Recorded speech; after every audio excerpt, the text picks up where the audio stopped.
கதியாக உந்தனை கொண்டாடி நினது முன் குறைகளை சொல்லி நின்றும் கொடுமையாய் என் மீதில் வறுமையை வைத்து நீ குழப்பமாயிருப்பதேனோ? சதிகாரி என்று நான் அறியாமல் உந்தனை சதமாக நம்பினேனே. சற்றாகிலும் மனது வைத்தென்னை ரட்சிக்க சாதகம் உனக்கில்லையோ?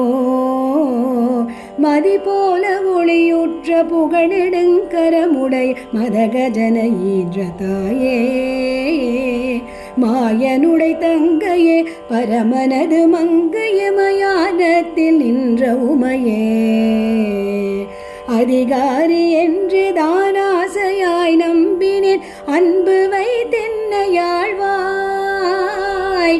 அழகான காட்சியில் புகழாக வாழ்ந்திடும் அம்மை காமாட்சி உமையே, அம்மை காமாட்சி உமை.